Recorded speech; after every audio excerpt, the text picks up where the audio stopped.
ಎನ್ನುವುದನ್ನು ಅವನಲ್ಲಿ ಹೇಳಬೇಕು. ಒಪ್ಪಲಿಲ್ಲವೋ ತನ್ನ ಬಾಂಧವರನ್ನು ಮಕ್ಕಳನ್ನೆಲ್ಲ ಸೇರಿಕೊಂಡು ಯಮಪುರವನ್ನ ಸೇರಬೇಕಾಗಿತ್ತು ಎನ್ನುವಂತಹ ಎಚ್ಚರಿಕೆಯನ್ನ ಮಾತ್ರ ಕೊಟ್ಟು ಬರಬೇಕು. ಒಳ್ಳೆಯದಾಗಲಿ, ಶುಭವಾಗಲಿ.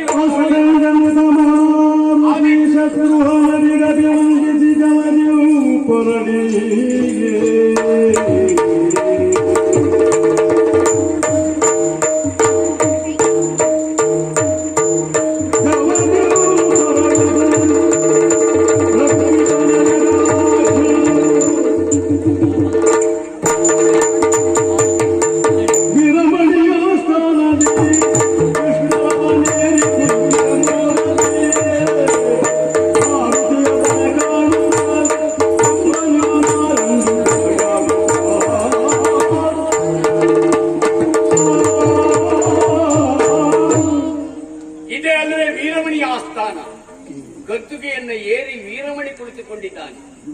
ಆದ್ರೆ ಬಂದು ನನ್ನನ್ನು ಮಾತನಾಡಿಸುವವರು ಯಾರು ಇಲ್ಲಲ್ಲ. ಅವರು ತಪ್ಪಲ್ಲ, ಇಷ್ಟಕ್ಕೂ ನಾನ್ಯಾರು?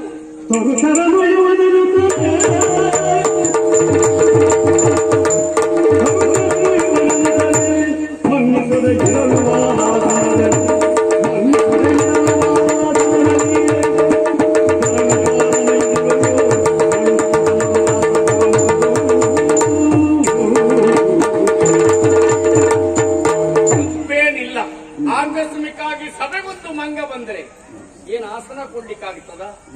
ಹಾಗಂತ ನನಗೆ ಅನಿವಾರ್ಯ. ರಾಮ ಕಾರ್ಯಕ್ಕಾಗಿ ಬಂದವ ನಾನು. ವಿಷಯ ಬಂದದನ್ನ ತಿಳಿಸಲೇಬೇಕಲ್ವಾ?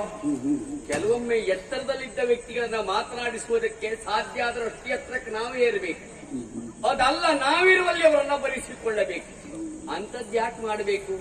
ನಮಗೇನು ಆಸನ ಇಲ್ಲ, ಬಾಲ ಉಂಟಲ್ಲ, ಬಾಲಾಸನವನ್ನು ಮಾಡಿ ಕುಳಿತುಕೊಳ್ಳಬೇಕು.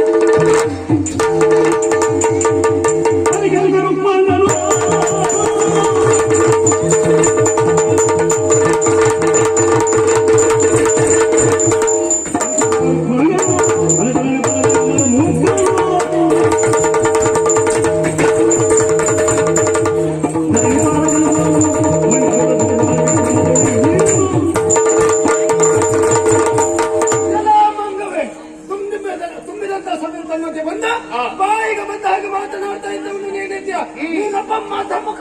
ಮಠಮುಖರು ನೀವೀಗಲು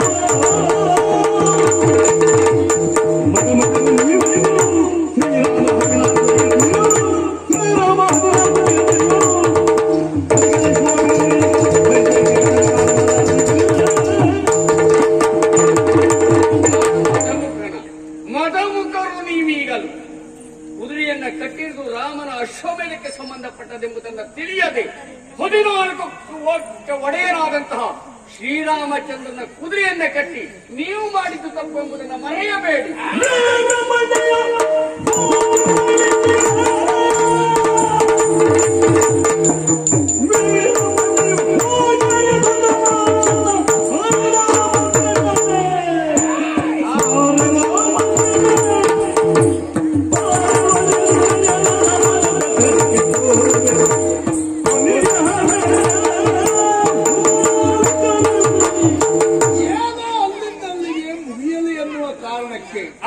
ನಾನು ಸುಮ್ಮನೆ ಪೀಠದಲ್ಲಿ ಕುಳಿತಿದ್ದೆ. ಆದರೆ ಪ್ರಕರಣ ಅಷ್ಟಕ್ಕೆ ಮುಗಿಯುವ ಲಕ್ಷಣ ಕಾಣಿಸಲಿಲ್ಲ. ನನ್ನ ಮಕ್ಕಳು ಪ್ರತಿರೋಧವನ್ನು ವ್ಯಕ್ತಪಡಿಸಿದಾಗ ಅವರ ಬಾಯಿ ಮುಚ್ಚಿಸುವ ಪ್ರಯತ್ನ ನಿನ್ನಿಂದ ಆಯಿತು. ಆ ಕಾರಣಕ್ಕಾಗಿ ಸಭಾಧ್ಯಕ್ಷನಾದ ನಾಡಿನ ದೊರೆಯಾದಂತಹ ನಾನು ನನ್ನ ಹೂಂಕಾರವನ್ನ ಕೇಳಿದಾಗ ನಮ್ಮ ಸಭೆಯೇ ಗಡಗಡನೆ ನಡುವಂತಹ ಸ್ಥಿತಿ ನಿರ್ಮಾಣ ಆಗಿದೆ. ಖಂಡಿತ. ಹಾಗಂತ ನೀನೇನು ವಿಚಲಿತನಾಗಲಿಲ್ಲ ಎನ್ನುವುದು ನಿನ್ನ ಮುಖಚರ್ಯೆಯನ್ನ ಕಂಡಾಗ ನಾನು ತಿಳಿದಿದ್ದೇನೆ. ಅದಲ್ಲದೆ ಇದ್ರೆ ಆಲೋಚನೆ ಮಾಡು. ನೀನು ಬಂದಿರುವ ನೀನು ಒಬ್ಬ ಸಾಮಾನ್ಯ ಕೋಡಗ. ಈ ಲೋಕದಲ್ಲಿ ಪ್ರಾಣಿಗಳಿಗೊಂದು ನ್ಯಾಯ, ಪ್ರಾಣಿಗಳಿಗೊಂದು ನೀತಿ, ಬದುಕಿನ ಧರ್ಮ. ಮನುಷ್ಯರಾದಂತಹ ನಮಗೊಂದು ಧರ್ಮ. ಅದನ್ನು ಹಾಗೆ ಅನುಸರಿಸಿಕೊಂಡು ಬರಬೇಕೇ ವಿನಃ ಪ್ರತಿರೋಧವಾಗಿ ವ್ಯವಹರಿಸುವುದಕ್ಕೆ ಮುಂದಾದರೆ ಅದರಿಂದ ಆಗುವುದು ಅಪಾಯ. ಮನೆ ಒಳಗಡೆ ಮಂಗ ಪ್ರವೇಶ ಮಾಡಿತು ಅಂತಾದ್ರೆ ಆ ಮನೆ ಬಿಡಬೇಕು ಎನ್ನುವುದನ್ನು ಶಾಸ್ತ್ರ ಹೇಳ್ತದೆ. ಕನಸಿನಲ್ಲಿ ಮಂಗನನ್ನ ಕಂಡ್ರೆ ಅದಕ್ಕೊಂದು ಏನಾದ್ರೂ ಹೋಮ ಮಾಡಬೇಕು, ಶಾಂತಿ ಮಾಡಬೇಕು ಮಾಡಬೇಕು ಎನ್ನುವುದು ಶಾಸ್ತ್ರಸಮ್ಮತವಾದಂತಹ ವಿಷಯ. ಅಂದರೆ ಯಾವುದೇ ಕಾರಣಕ್ಕೂ ಮಂಗ ಮನೆ ಒಳಗಡೆ ಬರಬಾರದು. ನೀನು ಬಂದದ್ದು ಮೊದಲನೆಯ ತಪ್ಪು. ಆಮೇಲೆ ಎರಡನೆಯ ತಪ್ಪು, ನೀನು ಕುಳಿತುಕೊಂಡದ್ದು. ವಾಲಾಸನವನ್ನೇ ನಿರ್ಮಾಣ ಮಾಡಿ ನನಗೆ ಸಮಾನವಾದಂತಹ ಎತ್ತರವನ್ನ ಏರಿ ನೀನು ಕುಳಿತುಕೊಂಡಿದ್ದೀಯ. ಅದರಲ್ಲಿ ಏನು ಭಿನ್ನತೆ? ನನ್ನ ಸರಿಸಮಾನ ನೀನಾಗುವುದಕ್ಕೆ ಸಾಧ್ಯ ಉಂಟಾ? ನಾನು ಕುಳಿತಿರುವ ಆಸನ ಬೇರೆ, ನಾನು ಬೇರೆ. ನಾನು ಎದ್ದು ಬಂದರೂ ನನ್ನ ಆಸನ ಅಲ್ಲಿಯೇ ಇರ್ತದೆ. ನೀನ್ ಹಾಗಲ್ಲ, ಎದ್ದು ಹೋದ್ರೂ ಬಾಲ ನಿನ್ನ ಹಿಂದೆ ಬರ್ತದೆ. ಎಂಬಲ್ಲಿಗೆ ಅದು ಆಸನ ಅಲ್ಲ, ತಾತ್ಕಾಲಿಕವಾಗಿ ನಿನ್ನ ಸಮಾಧಾನ ಅಷ್ಟೇ. ಹಾಗಾಗಿ ಹೇಳ್ತಾ ಇದ್ದೇನೆ, ಇಲ್ಲಿಗೆ ಬಂದಿರುವಂತಹ ನೀನು ಯಾರು ಏನು ಅದಕ್ಕಿಂತಲೂ ಹೆಚ್ಚಾಗಿ ಬಂದವ ಹಾಗೆ ಹೀಗೆ ರಾಮನ ಅಶ್ವವನ್ನ ಕಟ್ಟಿದ್ದೀರಿ, ಅದರಿಂದ ನೀವು ನಿಮ್ಮ ಅಪಾಯವನ್ನ ನೀವೇ ತಂದುಕೊಂಡಿದ್ದೀರಿ ಎನ್ನುವುದಾಗಿ ಆಡ್ತಾ ಇದ್ದೀಯ. ನಾವು ಅಸಾಮಾನ್ಯರು. ನಮ್ಮ ಸಭೆಗೆ ಬಂದು ನಮ್ಮ ಸಭೆಯನ್ನ ಪ್ರತಿರೋಧಿಸಿ ನಮ್ಮ ಸಭೆಯಲ್ಲಿ ಮತ್ತೊಬ್ಬನನ್ನು ಹೊಗಳ್ತಾ ಇದ್ದೆ ಅಂತ ಆದ್ರೆ ಏನು ನಿನ್ನ ರಾಮ ಎನ್ನುವ ದೊಡ್ಡ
ಒಂದು ಸಮಯದಲ್ಲಿ ಶತಯೋಜನ ವಿಸ್ತೀರ್ಣವಿರುವಂತಹ ಸಮುದ್ರಕ್ಕೆ ಸೇತುವೆಯನ್ನ ಬಲಿದು ಲಂಕಾ ನಗರಿಯನ್ನ ಪ್ರವೇಶ ಮಾಡಿ ರಾವಣ ಕುಂಭಕರ್ಣನಿಗೆ ಹನನ ಮಾಡಿದಂತಹ ನಮ್ಮಳೆಯ ರಾಮಚಂದ್ರ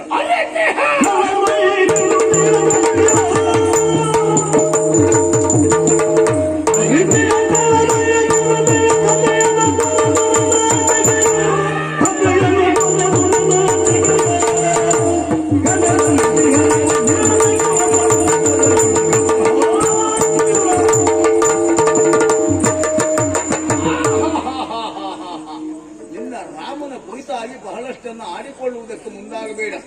ನಾನೇನು ರಾಮನ ವಿಷಯವನ್ನು ತಿಳಿಯದೇ ಇದ್ದವ ಎನ್ನುವುದಾಗಿ ಭಾವಿಸಬೇಡ. ಆ ರಾಮ ಹಾಗೆ ಹೀಗೆ ಎನ್ನುವುದಾಗಿ ರಾಮನ ಕುರಿತಾದಂತಹ ನಿನ್ನ ವ್ಯಾಖ್ಯಾನವನ್ನ ಒಪ್ಪುವುದಕ್ಕೆ ಈ ಕಡೆ ಇದ್ದವರೇನು ಬುದ್ಧಿಶೂನ್ಯರಲ್ಲ, ದಡ್ಡರೂ ಅಲ್ಲ. ಆ ರಾಮ ಏನು ಎನ್ನುವುದನ್ನ ಸಮಗ್ರವಾಗಿ ನಾನು ತಿಳಿದಿದ್ದೇನೆ. ಹಿಂದೊಂದು ಸಂದರ್ಭದಲ್ಲಿ ವನವಾಸ ದೀಕ್ಷೆಯನ್ನ ಕೈಗೊಂಡಿರುವಂತಹ ರಾಮ ರಾವಣ ಮಾಡಿರುವಂತಹ ಮಾಯೆಗೆ ಒಳಗಾಗಿ ಆ ಮಾಯೆಯನ್ನ ವಶ ಮಾಡಿಕೊಂಡು ಮಾಡಿದ ಕಾರ್ಯ ಏನು? ಸೀತೆಗೆ ಬೇಕಾದಂತಹ ಬಂಗಾರದ ಜಿಂಕೆ ತಾನೇ ತಂದುಕೊಡ್ತೇನೆ ಎನ್ನುವುದಾಗಿ ಹೋದ. ಅಂತಹ ಸಂದರ್ಭ ಸನ್ಯಾಸಿಯಾಗಿ ಬಂದಿರುವಂತಹ ರಾವಣ ಸೀತೆಯನ್ನ ಅಪಹರಿಸಿಕೊಂಡು ಹೋದ.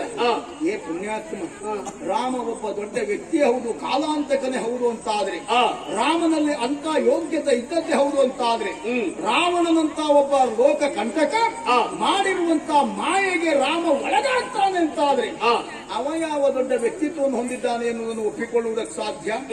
ಆಮೇಲೆ ಸೀತೆಯನ್ನ ಕಳೆದುಕೊಂಡು ಅಲ್ಲಲ್ಲಿ ಅರಸಿದ, ಲಂಕೆಯನ್ನು ಸೇರಿದ್ದಾಳೆ ಎನ್ನುವುದು ಗೊತ್ತಾದ ಮೇಲೆ ನಿಮ್ಮಂತಹ ಕಪಿಗಳನ್ನೆಲ್ಲ ಸೇರಿಸಿಕೊಂಡು ಸೇತುವೆಯನ್ನು ನಿರ್ಮಾಣ ಮಾಡಿ ಮತ್ತೆ ಪುನಃ ಸೀತೆಯನ್ನ ರಾವಣಾದಿಗಳನ್ನ ಕೊಂದು ತಂದ. ಈ ಪ್ರಪಂಚದಲ್ಲಿ ತನ್ನ ಹೆಂಡತಿಯಾದವಳು ಇನ್ನೊಬ್ಬ ಪರಪುರುಷನ ಮೇಲೆ ಮನ ಮಾಡಿದ್ದಾಳೆ ಎನ್ನುವುದನ್ನು ಗೊತ್ತಾಯಿತು ಅಂತಾದ್ರೆ ಅಂತ ಹೆಂಡತಿಯ ಕತ್ತನ್ನ ಕತ್ತರಿಸುವ ಗಂಡಂದಿರಿದ್ದಾರೆ. ಅಂಥದ್ರಲ್ಲಿ ಮರ್ಯಾದಾ ಪುರುಷೋತ್ತಮ ಎನ್ನುವುದಾಗಿ ನೀನು ಹೇಳಿಕೊಂಡಿರುವಂತಹ ರಾಮ ಒಬ್ಬ ಲೋಕಕಂಟಕ ರಾವಣ ಕದ್ದೊಯ್ದಿರುವಂತಹ ಸೀತೆಯನ್ನ ಮತ್ತೆ ಪುನಃ ತಂದ. ಅವಳ ಜೊತೆಯಲ್ಲಿ ಬದುಕನ್ನು ಸಾಗಿಸುವುದಕ್ಕೆ ಮುಂದಾದ. ಇದಕ್ಕಿಂತಲೂ ಅಪಹಾಸ್ಯ ಬೇಕಾ ರಾಮನಿಗೆ? ಕೇಳ್ತೇನೆ, ಎಲ್ಲಿ ಮೂರ್ಖ ಮಹಾರಾಯ, ಮೂರ್ಖ ಯಾಕೆ ಮೂರ್ಖ? ಯಾಕಿಂತು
ಆ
ವೀರಮಣಿ, ರಾಮನನ್ನು ನಾವು ಯಾಕೆ ಒಪ್ಪಿಕೊಳ್ಳಬೇಕು? ಏನು ಅವನ ಯೋಗ್ಯತೆ? ಒಪ್ಪಿಕೊಳ್ಳಲೇಬೇಕೆಂದ ಹಠದಿಂದ ಹೇಳಿದ್ದಾನೆ. ನಾನು ನೀನು ಹೇಳಿದ್ದನ್ನು ಖಂಡಿಸ್ತೇನೆ. ಖಂಡಿತ ಹೌದಪ್ಪ. ಆ, ನಿನ್ನ ಖಂಡನೆಗೆ ವಿರೋಧ ಅಲ್ಲ, ಆ, ಖಂಡಿಸಿದ್ದು ತಪ್ಪು ಅಂತಲ್ಲ, ಆ. ಸರಿ ಆಗುವುದಿಲ್ಲ. ಯಾಕಾಗುವುದಿಲ್ಲ? ಯಾಕೆಂದ್ರೆ ಆ, ರಾಮ ಮತ್ತು ಸೀತೆ ಆ, ಮೂಲ ಪ್ರಕೃತಿ ಆದಿಪುರುಷ, ಆ, ಸೀತಾ ಮಾತೆ ಆ, ಪ್ರಕೃತಿ ದೇವತೆ. ಆ, ಯಾಕೆಂದ್ರೆ ಆ, ಸೀತೆಯನ್ನ ಕದ್ದೊಯ್ದಿರಬಹುದು, ಆ, ಆದ್ರೆ ರಾಮಚಂದ್ರ ಆ, ರಾಮಾವತಾರ ಆ, ದಶರಥ ನಂದನನಾಗಿ ಹ್ಮ್, ಹುಟ್ಟಿದ ಮೇಲೆ ಮನುಷ್ಯತ್ವದ ನೆಲೆಯಲ್ಲಿ ಕಾರ್ಯವನ್ನ ಕೈಗೊಂಡ.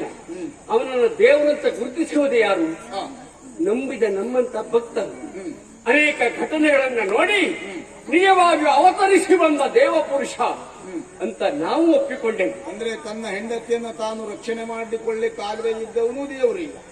ಇದಲ್ಲ, ಯಾಕಲ್ಲ? ಆಗದೇ ಇದ್ದದ್ದಲ್ಲ. ಮತ್ತೆ ಯಾಕೆ ಮಾಡ್ಕೊಳ್ಳಿ? ಕದ್ದುಕೊಂಡು ಹೋದವ ರಾವಣ. ಆ ರಾವಣನ ಹನನ ಮಾಡುವುದಕ್ಕೆ ಆ, ಸಮಯ ಬೇಕು. ಅಂದ್ರೆ ಸಮಯ ಬೇಕು ಅಂದ್ರೆ ಇವನು ಹೆಂಡತಿಯನ್ನ ಅವನ ಜೊತೆಗೆ ಕದ್ಕೊಂಡು ಹೋಗೋದು. ಕದ್ದುಕೊಂಡು ಹೋದ್ನಲ್ಲ ರಾವಣ, ಆ, ಅವರನ್ನು ಸ್ಪರ್ಶ ಮಾಡ್ಲಿಕ್ಕೆ ಅವನಲ್ಲಿ ಆಯ್ತಾ? ಅವ ಸ್ಪರ್ಶ ಮಾಡಿದ್ದಾನೋ ಇಲ್ವೋ ಎನ್ನುವ ಪ್ರಶ್ನೆ ಬೇರೆ. ಆ. ಒಬ್ಬನ ಹೆಂಡತಿ ಮತ್ತೊಬ್ಬನ ವಶದಲ್ಲಿದ್ದಾಳೆ ಎಂಬಲ್ಲಿಗೆ ಅವನ ಶೀಲ ಹೋಯ್ತು ಅಂತಲೇ ಲೆಕ್ಕ. ಇದು ಸಾಮಾನ್ಯವಾಗಿ ಯೋಚನೆ ಮಾಡಬಹುದೇ ವಿನಃ. ಯಾಕೆ? ಭಾರ್ಯ ಸಂರಕ್ಷಣೆ ಎನ್ನುವುದು ಪುರುಷನಿಗೆ ನಿಜ ಧರ್ಮ. ಹೌದಪ್ಪ. ಅಗ್ನಿ ಸಾಕ್ಷಿಯಾಗಿ ಮದುವೆಯಾಗುವಾಗ ಮಾಂಗಲ್ಯ ಧಾರಣೆ ಮಾಡುವಾಗ ಆಗಿರುವಂತಹ ಶಪಥವೇ ಹಾಗೆ. ಆ. ಹೆಣ್ಣನ್ನ ಗಂಡು, ಗಂಡನ್ನ ಹೆಣ್ಣು ಅತಿಕ್ರಮಿಸಬಾರದು. ಆ. ಹೆಂಡತಿಯಾದವಳ ಮಾನ ಪ್ರಾಣ ರಕ್ಷಣೆ ಎನ್ನುವುದು ಗಂಡನಿಗೆ ಧರ್ಮ. ಖಂಡಿತ. ಲೋಕಕಂಟಕನಾದಂತಹ ರಾವಣನಂತ ಒಬ್ಬ ವ್ಯಕ್ತಿ ಆ. ತನ್ನ ಹೆಂಡತಿಯನ್ನ ಕದ್ದೊಯ್ಯುವಾಗ ರಕ್ಷಣೆ ಮಾಡಿಕೊಳ್ಳಿಕ್ಕಾಗದೆ ಅದನ್ನು ಲೋಕ ಕಲ್ಯಾಣ ಅಂತ ನಿನ್ನಂತ ಹೆಡ್ರು ಹೇಳಿದ್ರೆ ನಾನು ಹೋಗ್ತೇನೆ. ಅವ ಬಿಟ್ಟಲ್ಲಿಗೆ ಏನ್ ಮಾಡಿದ್ದಾನೆ? ಸೇನೆಯನ್ನ ಕೂಡಿಕೊಂಡು ಹೋಗಿ ಆ. ಸಮುದ್ರಕ್ಕೆ ಸೇತುವೆಯನ್ನ ಬಲಿದು ಆ. ಲಂಕಾ ನಗರಿಯನ್ನ ಪ್ರವೇಶ ಮಾಡಿ ಆ. ರಾವಣ ಕುಂಭಕರ್ಣಾದಿಗಳನ್ನ ಹನನ ಮಾಡಿದ. ಆ, ಆಮೇಲೆ ಆ. ಅದು ಕೇಳಿದ, ಬದುಕುವುದಕ್ಕೆ ನನಗೆ ಆಸೆ ಉಂಟು, ಸರಿಯಾಗಿ ಬದುಕುತ್ತೀಯ, ಅವಕಾಶ ಉಂಟು ಅಂತ ಹೇಳಿದ ರಾಮಚಂದ್ರ. ಆ. ಅವ ಒಪ್ಪಲಿಲ್ಲ. ಎಲ್ಲಿಗೆ ಎಂಬಲ್ಲಿಗೆ ವದಾರ್ಹ ಎಂಬುದನ್ನ ತಿಳಿದು ವಧಿಸಿದ. ಈಗ ರಾವಣ ಕುಂಭಕರ್ಣಾದಿಗಳನ್ನ ಹೋಗಿ ರಾಮ ಕೊಂದ. ಆ. ಅಷ್ಟರೊಳಗೆ ಇವನ್ ಹೆಂಡತಿ ಇದ್ದದ್ದಲ್ಲೇ ಅಲ್ವಾ ರಾವಣ? ಅಶೋಕವನದಲ್ಲಿ ಮತ್ತೆಂತದ್ದು? ಆ. ಇವನ್ ಹೆಂಡತಿಯನ್ನ ಅಲ್ಲಿ ಹೋಗಿ ಇಟ್ಕೊಂಡಿದ್ದ ರಾವಣನ ನೀವು ಕೊಂದ ದೊಡ್ಡ ವಿಷಯ ಎಂತದ್ದಲ್ಲ. ಹೌದಪ್ಪ. ಆ ಕದ್ಕೊಂಡು ಹೋಗುವಂತ ಪರಿಸ್ಥಿತಿ, ಆ ಪ್ರಸಂಗವೇ ಆ, ಅದಕ್ಕೆ- ಹೋಗಬಹುದಿತ್ತಲ್ಲ. ಹೋಗಬಹುದಿತ್ತು, ಹೋಗಲಿಲ್ಲ. ಯಾಕೆ? ಯಾಕೆ? ಮನುಷ್ಯತ್ವದ ನೆಲೆಯಲ್ಲಿ ಹೋಗಲಿಲ್ಲ. ಮತ್ತೆ ದೇವರು ಅಂತ ಹೇಳಿದೆಯಲ್ಲ. ನಮಗೆ ದೇವರು ಅಂತ ಹೇಳಿದ್ದೇನೆ, ಅವ ದೇವರು ಅಂತ ಎಲ್ಲೂ ಪ್ರಚಾರ ಮಾಡ್ಕೊಳ್ಳಿಲ್ಲ. ಅವನು ಮಾಡಿದ್ದಾನೆ ಇಲ್ವೋ ಎನ್ನುವುದು ಪ್ರಶ್ನೆ. ಅವನ ದೈವತ್ವಕ್ಕೆ ಸರಿಯಾದಂತಹ ಪೂರಕವಾದ ಸಾಕ್ಷಿ ಏನುಂಟು? ದೇವರೇ ಹೌದು ಅಂತಾದ್ರೆ ಒಬ್ಬ ದುಷ್ಟನಾದವ ಹೆಂಡತಿಯನ್ನು ಕದ್ಕೊಂಡು ಹೋಗ್ಲಿಕ್ಕೆ ಸಾಧ್ಯವ? ಅಹಲ್ಯೋದ್ಧರಣ ಅವನಿಂದ ಆಯಿತು. ಅದು ಮೊದಲೇ ನಿರ್ಧಾರ. ಅದು ಅದೇ ಈಗ ಅವನು ಏನಾದ್ರೂ ಒಳ್ಳೆ ಕೆಲಸ ಮಾಡಿದ್ರೆ ಮೊದಲು ನಿರ್ಧಾರ, ಆಮೇಲೆ ಏನಾದ್ರೂ ಅವನು ಬರಬೇಕು. ಯೋಚನೆ ಮಾಡು. ಅಹಲ್ಯೆಗೆ ಶಾಪ ಬಂದಾಗ ಆ. ಇಂಥ ಒಬ್ಬ ವ್ಯಕ್ತಿ ಬರ್ತಾನೆ, ಆ. ಅವನ ಪಾದ ಸ್ಪರ್ಶದಿಂದ ಶಾಪ ವಿಮೋಚನೆ ಎನ್ನುವುದು ಗೌತಮರು ಆಗ್ಲೇ ಹೇಳಿದ್ದಾರೆ. ಹೌದಪ್ಪ. ಹಾಗಾದ್ರೆ ರಾಮನಿಗೆ ಆಕಸ್ಮಿಕ ಆದದ್ದಲ್ಲ, ಅದು ಪೂರ್ವ ನಿಯೋಜಿತ. ಪೂರ್ವ ನಿಯೋಜಿತವಾದರೂ ರಾಮನಿಂದ ಆಯ್ತಲ್ಲೇ ಮತ್ಯಾರಿಂದ ಆಗ್ಲಿಲ್ಲಲ್ಲ. ಗೌತಮರು ರಾಮ ಅಂತ ಹೇಳಿದ್ರಿಂದ ರಾಮನ ಪಾದ ಸ್ಪರ್ಶ ಆದಾಗ ಆ ಶಾಪ ವಿಮೋಚನೆ ಆಯ್ತು. ಎಲ್ಲಾದ್ರೂ ನಮ್ಮ ಹೆಸರು ಬಂದ್ರೆ ನಮ್ಮಿಂದಲೂ ಆಗ್ತಿತ್ತು, ಅದೇನು ದೊಡ್ಡ ವಿಷಯ ಅಲ್ಲ. ಪುಣ್ಯ ಏನ್ ಮಾಡೋಣ, ಅಷ್ಟೊತ್ತೀನಿ ಇಲ್ಲ ಅಲ್ಲಿದ್ರೆ ಅಲ್ಲ, ಇನ್ನೊಂದು ಬಾರಿಗೆ ನಾನು ಅದೇ ಹೇಳಿದ್ದು. ಹಾ. ಅದಕ್ಕೆ ರಾಮನ ವ್ಯಕ್ತಿತ್ವವೇ ಬೇಕು ಅಂತಿಲ್ಲ. ಶಾಪ ವಿಮೋಚನೆಗೆ ಒಬ್ಬ ವ್ಯಕ್ತಿ ಹಾ. ಆರೋಪಿಸಲ್ಪಟ್ಟದ್ದು ರಾಮನನ್ನ. ಹಾ. ಹಾಗಾಗಿ ರಾಮ ಹೋದ. ಅದಲ್ಲದೆ ಮೊದಲು ಆಗ್ತಿತ್ತು. ಖಂಡಿತ. ಯಾಕೆಂದ್ರೆ ನಿನ್ನಂತ ವಿರೋಧಿಸುವವರೆಲ್ಲ ಈ ಜಾತಿ ಮಾತಲ್ಲದೆ ರಾಮನಲ್ಲಿ ಭಕ್ತಿಯನ್ನು ಇಟ್ಟುಕೊಂಡವರು ನೀವಲ್ಲ. ಆ ಜಾತಿಯ ಮಾತು ಅಂತಲ್ಲ. ಹಾ. ನಾವೆಲ್ಲ ಹೇಳಿದ್ದನ್ನೆಲ್ಲ ಹೂಗುಟ್ಟುವ ಹೆಡ್ರಲ್ಲ, ವಿಮರ್ಶಾತ್ಮಕವಾಗಿ ಚಿಂತನ ಜಿಜ್ಞಾಸೆಗೆ ಒಳಪಡಿಸಿ ವಿಮರ್ಶಾತ್ಮಕವಾಗಿ ನೀನು ಹೇಳಬಹುದು. ಹಾ. ಆದ್ರೆ ರಾಮ ಏನೆಂಬುದನ್ನ ಮನಗಂಡವರು ನಾವು. ಆಮೇಲೆ ನನ್ನ ಮಾತೇನು ನೀವು ಒಪ್ಪಲೇಬೇಕು ಅಂತ ಹಠ ನಂದು ಎಂತ ಇಲ್ಲ. ಅಲ್ಲ, ನಿನ್ನ ಹಠ ಅಲ್ಲ. ಹಾ. ನಮ್ಮ ಅದನ್ನ ಪ್ರತಿಪಾದಿಸುವುದಕ್ಕೂ ಬಂದವ ಅಲ್ಲ. ನಮ್ಮ ಸ್ಥಾನದಲ್ಲಿ ನಮ್ಮನ್ನು ನಂಬಿರುವ ಪ್ರಜಾ ಸಮೂಹದ ಮಧ್ಯದಲ್ಲಿ ಎಲ್ಲಿಂದಲೋ ಬಂದಿರುವಂತಹ ನೀನೊಬ್ಬ ನಿನ್ನ ರಾಮನನ್ನು ಮಾಡಿದ್ರೆ ನಾವು ಒಪ್ಬೇಕಾ? ಒಪ್ಪಬೇಕು ಅಂತಲ್ಲಪ್ಪ. ಹಾ. ರಾಮ ಇಷ್ಟು ದೊಡ್ಡವ ಅಂತ ಹೇಳಿದೆ. ಹಾ. ಸೀತೆಯನ್ನ ಹಾ. ಜನ ಮತ್ತೆ ಆಪಾದರಿಂದ ಹೊರಿಸಬಾರದು ಎಂಬ ಕಾರಣದ ಅಗ್ನಿ ಪರೀಕ್ಷೆಗೆ ಗುರಿಪಡಿಸಿ ಆಮೇಲೆ ಪರಿಗ್ರಹಿಸಿದ. ಇಂತಹ ಒಳ್ಳೆಯ ರಾಮನ ಕಥನವನ್ನ ಕೇಳಿ ನೀ ವಿರೋಧಿಸುವುದಾದ್ರೆ ನಾನೇನು ಹೇಳಕ್ಕೂ ಇಲ್ಲ. ಇಂತಹ ಮೂರ್ಖತನದ ಮಾತನ್ನಾಡಬೇಡ ಅಂತ ಹೇಳಿದನೆ ವಿನಃ ನಿನ್ನ ದಾರಿಗೆ ಅಡ್ಡ ಬರುವುದಕ್ಕೆ ನಾನ್ಯಾರು? ಹಾಗಾಗಿ ಈ ರಾಮನ ಸೇನೆಯನ್ನು ಕುದುರೆಯನ್ನ ಕಟ್ಟಿದ್ದೀರಲ್ಲ, ಇದು ಬೇಡ ಅಂತ ಹೇಳೋದಕ್ಕೆ ಬಂದವ ನಾನು. ಅಂದ್ರೆ ಈ ಪ್ರಪಂಚದಲ್ಲಿ ರಾಮನ ಬಿಟ್ಟರೆ ಬೇರೆ ಏನಿಲ್ಲ. ನಿಜವಾಗಿ ರಾಮದೇವ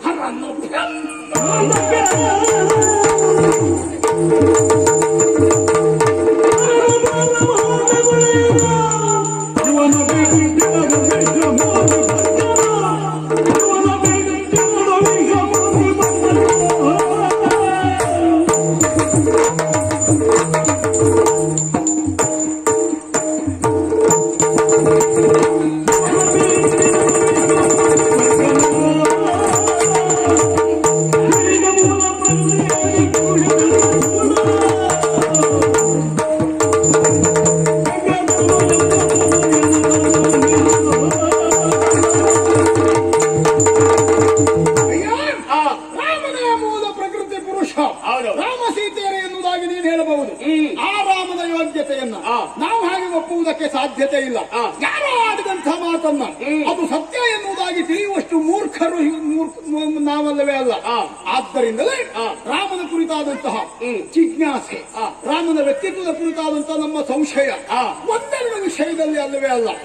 ರಾಮನೊಬ್ಬ ದೇವರು ಅಂತ ಕಂಗೊಳಿಸುವುದು, ಈ ಲೋಕದಲ್ಲಿ ರಾಮನನ್ನ ದೇವರು ಅಂತ ಒಪ್ಪಿಕೊಳ್ಳುವುದು ಯಾವಾಗ ಅವನ ಬಾಲ್ಯದಿಂದ ಬದುಕಿರುವಲ್ಲಿಯವರೆಗಿನ, ಅಂದರೆ ಇಲ್ಲಿಯವರೆಗಿನ ಅವನ ವ್ಯಕ್ತಿತ್ವದಲ್ಲಿ ಯಾವುದೇ ರೀತಿಯ ಕಳಂಕ ಬಾರದೆ ಇದ್ದಾಗ, ಯಾರೂ ಪ್ರಶ್ನಿಸಲಾಗದಂತ ವ್ಯಕ್ತಿತ್ವ ಇದ್ದಾಗ ಅವನನ್ನು ನಾವು ದೊಡ್ಡವ ಅಂತ ಒಪ್ಪಬಹುದು.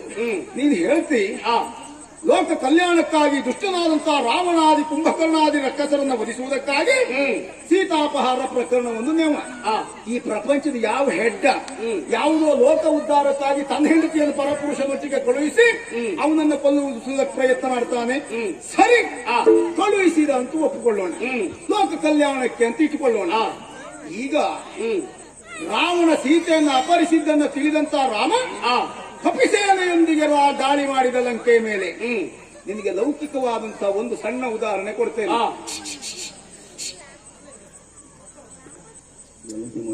ನಿನಗೆ ಲೌಕಿಕವಾದಂತಹ ಸಣ್ಣ ಉದಾಹರಣೆಯನ್ನು ಕೊಡ್ತೇನೆ.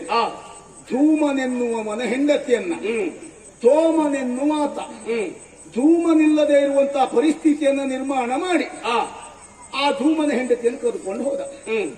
ಮನೆಗೆ ಬಂದಿರುವಂತಹ ಧೂಮನಿಗೆ ತನ್ನ ಹೆಂಡತಿ ಅಪಹರಣ ಆಗುವುದಕ್ಕೆ ತೋಮನೆಯ ಕಾರಣ ಎನ್ನುವುದು ಗೊತ್ತಾಗುತ್ತದೆ.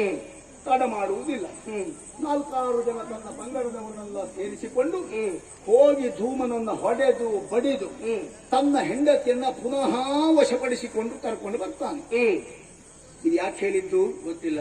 ಉದಾಹರಣೆ, ಧೂಮನ ಹೆಂಡತಿಯನ್ನ ತೋಮನೆನ್ನುವ ಅಪಹರಿಸಿದಾಗ ತೋಮನನ್ನ ಧೂಮ ಪಂಗಡ ಸಹಿತವಾಗಿ ಹೋಗಿ ಹೊಡೆದು ತನ್ನ ಹೆಂಡತಿಯನ್ನ ಅಪಹರಿಸಿದವನನ್ನ ಬಡಿದು ತರ್ತಾನೆ. ಅದೇ ರೀತಿಯಲ್ಲಿ ತನ್ನ ಹೆಂಡತಿಯನ್ನ ಕದ್ದೊಯ್ದಿರುವಂತಹ ರಾವಣನನ್ನ ಕೊಂದು ರಾಮ ತನ್ನ ಹೆಂಡತಿಯನ್ನು ಕರ್ಕೊಂಡು ಬರ್ತಾನೆ. ಹಾಗಾದ್ರೆ ತನ್ನ ಹೆಂಡತಿಯನ್ನೇ ಕರ್ಕೊಂಡು ಬರುವುದು ದೊಡ್ಡ ಸಂಗತಿ ಅಂತ ಆದ್ರೆ ಈ ಧೂಮನಿಗೂ ಮತ್ತು ನಿನ್ನ ರಾಮನಿಗೂ ಏನು ವ್ಯತ್ಯಾಸ ಉಳಿದ ಹಾಗಾಯಿತು? ಇಲ್ಲಿ ಧೂಮ ಮಾಡಿದ್ದು ಅದನ್ನೇ, ಅಲ್ಲಿ ರಾಮ ಮಾಡಿದ್ದು ಅದನ್ನೇ. ಹಾಗಾದರೆ ಅಲ್ಲಿ ವ್ಯಕ್ತಿತ್ವ ಎನ್ನುವುದು ನಿನ್ನಂಥವರು ಆಡಿಕೊಳ್ಳುವುದರ ಮೂಲಕವಾಗಿ ಇನ್ನೊಂದು ವಿಷಯ ಉಂಟು. ಹೆಣ್ಣು ಯಾವತ್ತೂ ಶಿಕ್ಷಾರ್ಹಳೇ ವಿನಃ ವಧಾರ್ಹಳಲ್ಲ. ಇದು ಲೋಕವೇ ಒಪ್ಪಿರುವಂತಹ ಸತ್ಯ. ಸೂರ್ಯವಂಶೀಯನಾಗಿ ದಶರಥ ಚಕ್ರವರ್ತಿಯ ನಂದನನಾಗಿ ನಾಳೆಯ ದಿವಸದಲ್ಲಿ ಸೂರ್ಯ ರಶ್ಮಿ ಸೋಕಿದ ಪ್ರತಿ ಕಡೆಯಲ್ಲಿಯೂ ಯಾವುದೇ ಕಳಂಕ ಬರಬಾರದಂತಹ ವ್ಯಕ್ತಿತ್ವವನ್ನು ರೂಢಿಸಿಕೊಳ್ಳಬೇಕು ಎನ್ನುವ ರಾಮ ಮೊದಲು ಬಾಲ್ಯದಲ್ಲೇ ಮಾಡಿದ ಕೆಲಸ ತಾಟಕಿ ಸಂಹಾರ. ರಾಮ ಮಾಡಿದ್ ಸರಿಯಾ? ತಾಟಕಿಗೆ ಒಂದು ಬುದ್ಧಿವಾದದ ಮಾತನ್ನು ಹೇಳಿ ಏನಾದ್ರೂ ಶಿಕ್ಷೆ ಕೊಟ್ಟು ಕಳುಹಿಸಬಹುದಿತ್ತು. ಅದನ್ನು ಬಿಟ್ಟು ವಧಾರ್ಹಳಲ್ಲದೆ ಇರುವಂತಹ ಹೆಣ್ಣನ್ನ ರಾಮ ಯಾಕೆ ಕೊಂದ? ಹೇಳು, ಯಾಕೆ ಕೊಂದ? ನಿನ್ನ ವಿಮರ್ಶೆಗೆ ನಾನು ಹೋಗ್ಲಿಕ್ಕೆ ಬರುವುದಿಲ್ಲ. ಯಾಕೆಂದ್ರೆ ರಾಮ ಮಾಡಿದ್ದು ಸರಿ. ನಿಜವಾಗಿಯೂ ಹೆಣ್ಣಾದ್ರೆ ಬೇರೆ. ವಿಶ್ವಾಮಿತ್ರರೇ ಹೇಳಿದ್ದಾರೆ ವಧೆ ಮಾಡುವುದು ಸರಿ ಅಂತ. ಅದಕ್ಕೂ ಮತ್ತೆ ಬೇರೆ ಹೆಚ್ಚಿನವರು ನನಗಿನ್ನೂ ಸಿಕ್ಲಿಲ್ಲ. ನಿನಗೆ ಹೆಚ್ಚಿನವರು ರಾಮನ್ ಬಿಟ್ಟರೆ ಪ್ರಪಂಚವೇ ಖಂಡಿತ ಅನುಮಾನವೇ. ಹಾಗಾಗಿ ನಿನ್ನ ವಿಷಯದಲ್ಲ. ಹಾಗಾದ್ರೆ ಅಲ್ಲಿಂದ ಹೊರತುಪಡಿಸಿ ಆಮೇಲೆ ಮಾಡಿರುವಂತಹ ಕಾರ್ಯ ಸರದೂಷಣಾದಿಗಳನ್ನ ಕೊಂದ. ಕೊಲ್ಲುವಲ್ಲಿ ರಕ್ಕಸ ಸಂಹಾರ ಎನ್ನುವಂತಹ ನಾಟಕವನ್ನ ಮಾಡಿದ. ಹಾಗೆ ಕೊಲ್ಲುವುದೇ ಕಾಯಕವಾಗಿ ಮಾಡಿಕೊಂಡಿರುವಂತಹ ರಾಮ ಲೋಕನಾಯಕ ಎಂಬುದಾಗಿ ಒಪ್ಪಿಕೊಳ್ಳುವುದಕ್ಕೆ ಹೇಗೆ ಸಾಧ್ಯ? ಇನ್ನೊಬ್ಬರ ತಲೆ ಕಡಿಯುವುದರ ಮೂಲಕವಾಗಿ ಲೋಕವನ್ನು ರಕ್ಷಿಸ್ತೇನೆ ಎನ್ನುವುದಾಗಿ ಹೊರಡುವವ ಲೋಕ ಕಲ್ಯಾಣ ಮಾಡುವುದೇ ಸತ್ಯ ಅಂತ ಆದ್ರೆ ಬದುಕುವುದಕ್ಕೆ ಬೇರೆ ದಾರಿಯನ್ನು ಕಲ್ಪಿಸಿಕೊಡಬೇಕು. ಅವನ ಬದುಕಿಗೆ ಸುಗಮವಾದಂತಹ ದಾರಿಯನ್ನು ಹೇಳಿಕೊಡಬೇಕು. ಅದನ್ನು ಬಿಟ್ಟುಕೊಂಡು ಇದ್ದವರನ್ನೆಲ್ಲ ತಲೆ ಕಡಿಯುತ್ತಾ ಹೋದದ್ದಾದ್ರೆ ರಾಮನಿಗೂ ತಲೆ ಕಡಿಯುವ ಭಯೋತ್ಪಾದಕನಿಗೂ ಏನು ವ್ಯತ್ಯಾಸ ಉಳಿದ ಹಾಗಾಯಿತು. ಆಮೇಲೆ ವಾಲಿವಧ ಪ್ರಕರಣ ಇಲ್ಲಿಗೆ ಬಂದ ಮೇಲೆ ಆಲೋಚನೆ ಮಾಡು. ವಾಲಿವ ಎಷ್ಟೇ ಆದ್ರೂ ನಿಮ್ಮ ಜಾತಿಯವ, ಹೌದು. ಪ್ರಾಣಿ ವರ್ಗಕ್ಕೆ ಸೇರಿದವ. ಆ. ಪ್ರಾಣಿ ವಧೆ ಎನ್ನುವುದು ನಿಷಿದ್ಧ. ಅಂತದ್ರಲ್ಲಿ ತನ್ನ ಹೆಂಡತಿಯನ್ನ ಪಡಿಸಿಕೊಳ್ಳುವುದಕ್ಕೆ ಸುಗ್ರೀವನ ಸಹಾಯ ಬೇಕು ಎನ್ನುವ ಒಂದೇ ಒಂದು ಉದ್ದೇಶದಿಂದ ಆ ನಿನ್ನ ರಾಮ ವಾಲಿಯನ್ನ ಮರೆಯಲ್ಲಿ ನಿಂತು ಕೊಂದನಲ್ಲ. ಮರೆಯಲ್ಲಿ ನಿಂತು ವ್ಯವಹಾರ ಮಾಡುವವರು ಯಾರು? ಮುಖ ತೋರಿಸುವುದಕ್ಕೆ ಗೊತ್ತಿಲ್ಲದೆ ಇದ್ದವರು. ಹಾಗಾದ್ರೆ ಮುಖ ತೋರಿಸುವುದಕ್ಕೆ ಗತಿಯಿಲ್ಲದೆ ಇರುವಂತಹ ಸಾಮಾನ್ಯ ವ್ಯಕ್ತಿಗೂ ಮರೆಯಲ್ಲಿಯೇ ನಿಂತು ವಾಲಿಯನ್ನು ಕೊಂದಿರುವಂತಹ ನಿನ್ನ ರಾಮನಿಗೂ ಏನು ವ್ಯತ್ಯಾಸ? ಅದಕ್ಕಿಂತಲೂ ಪೂರ್ವದಲ್ಲಿ ಇನ್ನೊಂದುಂಟು ರಾಮನ ವ್ಯಕ್ತಿತ್ವಕ್ಕೆ ಕಳಂಕ. ವನವಾಸ ದೀಕ್ಷೆಯನ್ನು ಕೈಗೊಂಡು ಹೊರಟ, ಜೊತೆಯಲ್ಲಿ ಸೀತೆ ಹಾಗೂ ಲಕ್ಷ್ಮಣ ಹೊರಟರು. ದಶರಥ ಚಕ್ರವರ್ತಿ ಪುತ್ರ ವಿಯೋಗ ಆಗ್ತದೆ ಎನ್ನುವ ಕಾರಣಕ್ಕಾಗಿ ಚಿಂತಾಕ್ರಾಂತನಾದ. ಉಳಿತು ಅಳುತ್ತಾ ಕಣ್ಣೀರು ಮಿಡಿಯುತ್ತಾ, ಮಗನೇ ರಾಮ, ಹೊರಟು ಹೋಗಬೇಡ, ನನ್ನನ್ನು ಬಿಟ್ಟು ಹೊರಟು ಹೋಗಬೇಡ, ನೀನು ಹೋಗುವುದೇ ಹೌದು ಅಂತಾದ್ರು ಈ ಒಂದು ರಾತ್ರಿಯನ್ನ ವೃದ್ಧನಾದಂತ ನಿನ್ನ ಅಪ್ಪನನ್ನ ನೋಡಿ ನಿನ್ನ ಅಪ್ಪನ ಜೊತೆಯಲ್ಲಿ ಉಳಿದು ಹೋಗು ರಾಮ ಅಂತ ಬಡ್ಕೊಂಡಂತೆ. ಅಷ್ಟು ಗೋಗರೆಯುತ್ತಾ ಇದ್ದರೂ ನಿನ್ನ ಆದರ್ಶ ಪುತ್ರ ಎನ್ನುವುದಾಗಿ ಹೇಳಿಸಿಕೊಂಡಂತ ರಾಮ ಅಪ್ಪ ಎನ್ನುವ ಗೌರವ ಭಾವದಿಂದ ಒಮ್ಮೆ ತಿರುಗಿ ನೋಡದೆ ನೇರ ವನವಾಸಕ್ಕೆ ಹೋದ್ನಲ್ಲ. ಏನು ರಾಮನಲ್ಲಿ ಆದರ್ಶವತ್ವವನ್ನು ಗುರುತಿಸುವುದಕ್ಕೆ ಸಾಧ್ಯ? ಇಂಥ ಅನೇಕ ವಿಷಯಗಳಲ್ಲಿ ಮತ್ತೆ ಕೊಲ್ಲುವುದಕ್ಕೆ ಮುಂದಾದ, ಆಮೇಲೆ ಬದುಕುವುದಕ್ಕೆ ಅವಕಾಶ ಕೊಡ್ತೇನೆ. ಯಾಕೆ ಬೇಕು? ಕೊಲ್ಲುವುದೇ ಹೌದು ಅಂತ ಆದ್ರೆ ಸಾಯುವುದಕ್ಕೆ ಸಿದ್ಧನಾದವನನ್ನು ಅವಕಾಶ ಕೊಡುವುದು ಯಾಕೆ? ಅವಕಾಶ ಕೊಡುವುದೇ ಹೌದು ಅಂತಾದ್ರೆ ಕೊಲ್ಲುವ ಕಾಯಕ ಯಾಕೆ? ಬುದ್ಧಿವಾದದ ಮಾತನ್ನು ಹೇಳುವುದು. ವಾಲಿಯ, ರಾವಣನ, ಉಳಿದ ಖಳರ ಕಡಪ ಹೀಗೆಲ್ಲ ಮಾಡುವುದು ಸರಿಯಲ್ಲ. ನೀವೆಲ್ಲ ಲೋಕ ಕಂಟಕರು, ನಾನೀಗ ಬಂದಿದ್ದೇನೆ, ನನ್ನ ಮಾತನ್ನು ಕೇಳಿ ನೀವೇನಾದ್ರೂ ಬದಲಾಗ್ತೀರಿ ಅಂತಾದ್ರೆ ಅವಕಾಶ ಕೊಡ್ತೇನೆ, ಅಲ್ಲದೆ ಇದ್ರೆ ನಿಮ್ಮ ತಲೆ ಕಡಿತೇನೆ ಅಂತ ಹೇಳುವುದು ಒಳ್ಳೆಯದು? ಅರ್ಧ ಕೊಂದುಕೊಂಡು ಮತ್ತೆ ಬದುಕ್ತೀರಿ ಅಂತ ಕೇಳುವುದು ಒಳ್ಳೆಯದು? ಅಂದರೆ ರಾಮನಿಗೆ ಅವ್ಯಕ್ತವಾದಂತಹ ಯಾವುದೋ ಒಂದು ಶಕ್ತಿಯನ್ನ ತಾನು ಪ್ರಕಟಪಡಿಸುವ ವಿಷಯದಲ್ಲಿ ಇಂತಹ ಸಾಯುವುದಕ್ಕೆ ಸಿದ್ಧರಾದವರನ್ನೇ ಆಯ್ಕೆ ಮಾಡಿಕೊಂಡು ಕೊಲ್ಲುವುದಕ್ಕೆ ಮುಂದಾದ. ಅಲ್ಲಿ ರಾಮ ಭಜನೆ ಮಾಡುವುದಕ್ಕೆ ನಿನ್ನಂತಹ ಮಂಗಗಳ ಜೊತೆಯಾದರು. ಈಗ ರಾಮ ಸೇತುವೆಯನ್ನು ನಿರ್ಮಾಣ ಮಾಡುವಾಗ ಕಪಿಗಳನ್ನೆಲ್ಲ ಕೂಡಿಕೊಂಡ ಅಂತ ಹೇಳಿದೆಯಲ್ಲ, ಅದರಲ್ಲಿ ದೊಡ್ಡ ವಿಷಯ ಏನಿಲ್ಲ. ರಾಮನಿಗೆ ನಿನ್ನಂತ ಕಪಿಗಳನ್ನು ಬಿಟ್ಟರೆ ಮತ್ತೆ ಯಾರಿದ್ದಾರೆ? ಅಯೋಧ್ಯೆಯವರ ಬೆಂಬಲ ಇಲ್ಲ, ಅಥವಾ ಸೀತಾದೇವಿಯ ತವರೂರಿನ ಬೆಂಬಲ ಇಲ್ಲ, ಬೇರೆ ಯಾರು ರಾಮನನ್ನು ಅನುಸರಿಸಿ ಬರುವುದಕ್ಕೆ ಸಾಧ್ಯ ಇಲ್ಲ. ಆ ಕಾಡಿನಲ್ಲಿ ಮಂಗಗಳಲ್ಲದೆ ಮತ್ತೆ ಯಾರು ಸಿಗ್ತಾರೆ? ಅಲ್ಲಿ ರಾಮ ದೇವರಾದ ನಿಮಗೆ, ನಿಮಗೊಂದು ಎಲ್ಲಿಯೂ ನೆಲೆ ಇರಲಿಲ್ಲ, ಲೋಕಮುಖದಲ್ಲಿ ಕಾಣಿಸಿಕೊಳ್ಳುವುದಕ್ಕೆ ಅವಕಾಶ ಇರಲಿಲ್ಲ, ರಾಮನಿಗೆ ಬೇರೆ ಗತಿ ಇರಲಿಲ್ಲ. ಹಾಗಾಗಿ ನಿಮ್ಮ ಜೊತೆ ಸರಿಯಾದದ್ದು ಬಿಟ್ಟರೆ ಮತ್ತದರಲ್ಲಿ ಯಾವುದೇ ಆದರ್ಶತ್ವ ಎನ್ನುವುದನ್ನು ನಾವು ಒಪ್ಪಿಕೊಳ್ಳುವುದಕ್ಕಾಗುವುದೇ ಇಲ್ಲ. ಇಷ್ಟಾಗಿಯೂ ನಿನ್ನ ರಾಮನೇ ಮೂಲ ಪುರುಷ ಪ್ರಕೃತಿ ನಾನು ಒಪ್ಪುವುದಿಲ್ಲ. ಜಗದವು ಪಿತರವು ಒಂದೇ ಪಾರ್ವತಿ ಪರಮೇಶ್ವರ, ಲೋಕವೇ ಒಪ್ಪಿರುವಂತಹ ಸತ್ಯ. ಈ ಲೋಕದ ತಂದೆ ತಾಯಿಗಳು ಯಾರು ಅಂತ ಕೇಳಿದ್ರೆ ಹರ ಮತ್ತು ಪಾರ್ವತಿ, ಅವರೇ ನಿಜವಾದಂತಹ ಪ್ರಕೃತಿ ಪುರುಷ.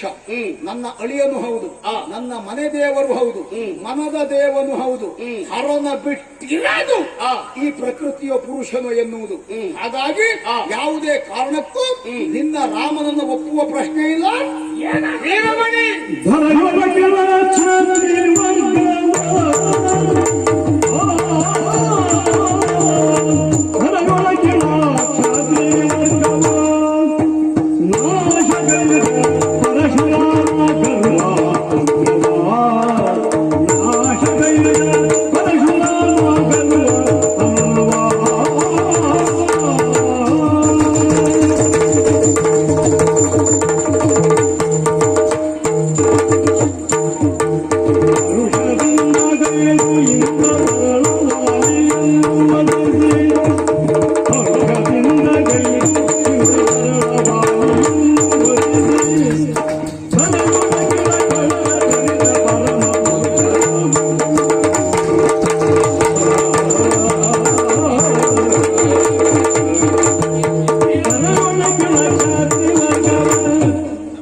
ನಮ್ಮ ಶತ್ರುಘ್ನ ದೇವನ ಮಾತು, ಕಟ್ಟಿದ ಹಯವನ್ನ ಬಿಟ್ಟರೆ ನಿಮಗೆ ಬದುಕುವುದಕ್ಕೆ ಅವಕಾಶ ಇದೆ. ಬಂಧಿಸಿದ ಹಯವನ್ನು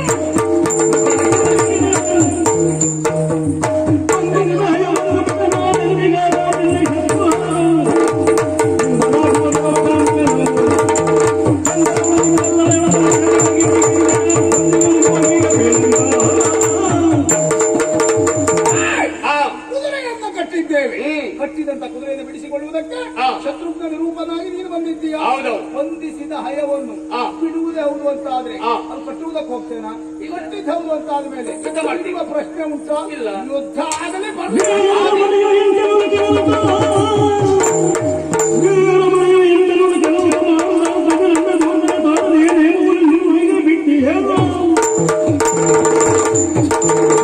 ಏನು ಮಾಡೋಣ?